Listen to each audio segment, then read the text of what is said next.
plan, ok, la différence entre le plan et l'espace, c'est que l'espace c'est 3 dimensions, le plan c'est 2 dimensions. Donc, nous sommes dans le plan. P a 2 composants. Nous avons Px, Py.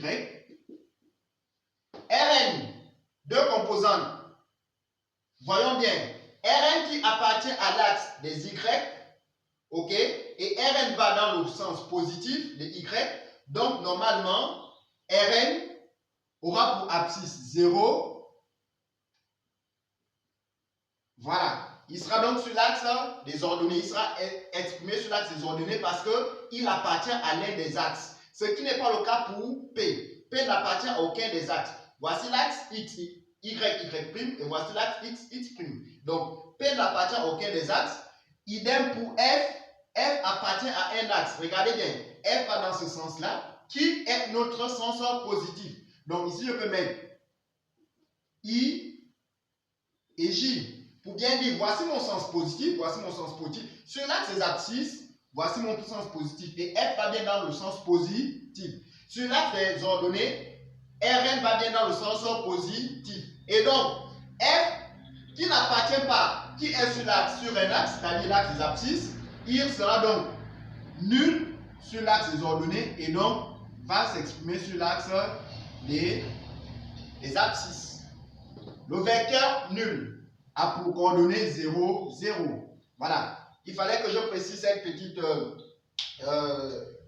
petit détail-là pour que vous puissiez mieux voir, pour que vous puissiez mieux vous simplifier la tâche. Alors, revenons donc à nos projections. Projection suivant les axes. Nous commençons. Premier axe. Axe X, X'. Qu'avons-nous sur cet axe-là? Nous projetons toutes les forces, les 3 forces que nous avons ici, nous allons les projeter sur l'axe X, X'. Nous prenons le poids. Lorsque nous projetons le poids, on projette perpendiculairement. Donc le poids perpendiculairement à l'axe des abscisses. Nous aurons ceci, voilà, perpendiculaire ici. Et donc, cette distance-là, c'est notre Px. Voilà. Px. Px, c'est comment? Px est opposé. Px fait ça, ok? Alors que I fait ça. Donc, ici, nous aurons donc projection de P. P là, nous allons le projeter sur l'axe des X. Nous trouvons quoi? Nous trouvons moins Px. Moins Px parce qu'il est opposé au sens du repère choisi. Il est opposé. Il fait ça alors que Px lui fait ça. Donc nous aurons ici moins Px. D'accord? Rn projeté sur l'axe des X. Rn, il est déjà perpendiculaire à cet axe-là. Donc il sera nul. On va sur F. F, lui, sera positif parce qu'il va déjà dans le sens positif. Égale 0. Nous allons prendre 0 du vecteur nul. Sur l'axe d'abscisse, il est nul. Du coup, on se retrouve alors avec, voilà, moins Px plus F est égal au vecteur nul. Autrement dit, F est égal à Px. Mais alors, quand nous vaut Px, suivons bien. N'oublions pas qu'ici nous avons un triangle rectangle. Je suis là. Nous avons alpha. Ici, c'est un angle droit. Ok, ça nous forme un triangle rectangle. Si nous prenons ce triangle-là, nous le manipulons, nous le tournons. L'angle droit qui est ici va se retrouver là en haut. Si l'angle droit se retrouve là en haut, alors nous aurons notre alpha. Ok, dans le nouveau triangle obtenu ici, nous allons trouver l'angle alpha qui est là en bas.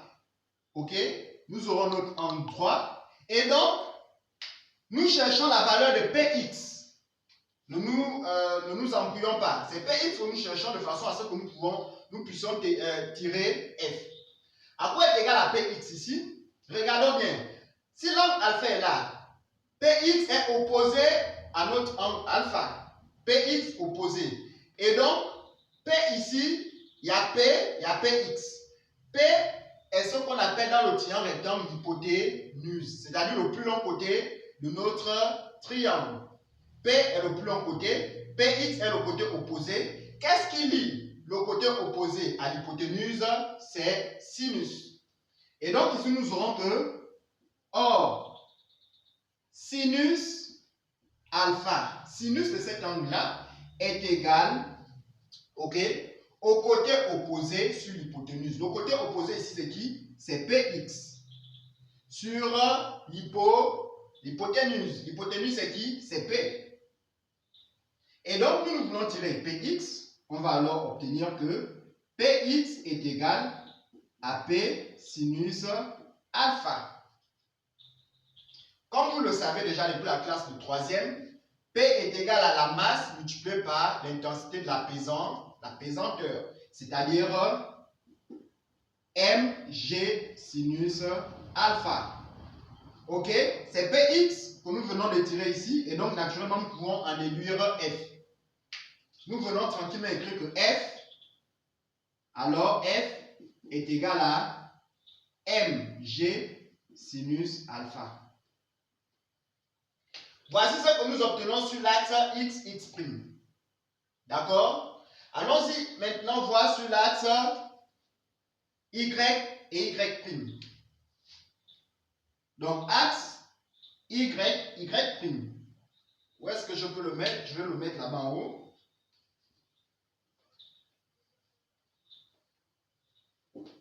Sur l'axe y', non, je peux continuer. Donc, axe y', qu'est-ce que nous obtenons? Allons-y rapidement, on parle de cours.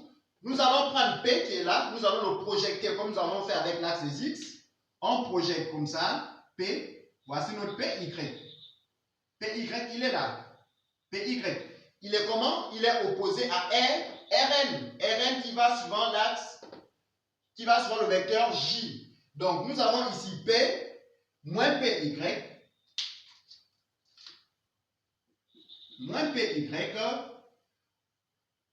plus Rn plus 0. Parce que F, lorsqu'on le projette sur l'axe des Y, il donne nul. Est égal à 0. Du coup, on peut tirer tranquillement Rn. Rn serait égal à quoi? Serait égal à PY. Donc, suivant la même logique ici, nous aurons notre alpha. Alpha qui est là, l'angle alpha qui est là d'après les angles alternes internes. Si alpha est là, alpha se retrouve encore ici. Dans ce triangle-là, alpha est là. Donc, alpha, PY est comment par rapport à alpha? PY est ce qu'on appelle adjacent. PY est adjacent et nous avons P.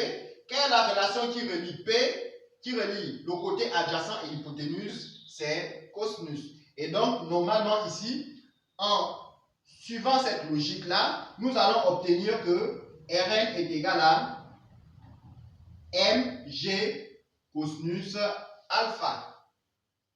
Ici, j'ai détaillé pour que vous puissiez bien voir. Ok?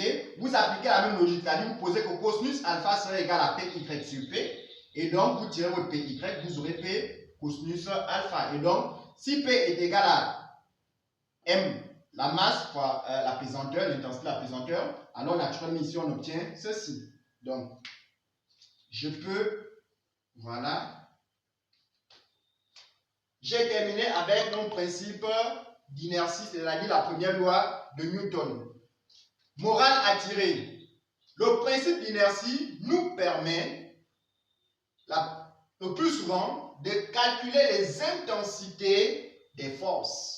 Le principe d'inertie permet de calculer les intensités des forces. Souvent, les élèves ont des difficultés avec tout cela. Ils ont du mal à savoir à quel moment il faut utiliser le principe d'inertie, à quel moment il faut utiliser la variation d'énergie cinétique, c'est-à-dire le TEC, et à quel moment il faut utiliser le TCI, c'est-à-dire le théorème du centre d'inertie. Donc, nous allons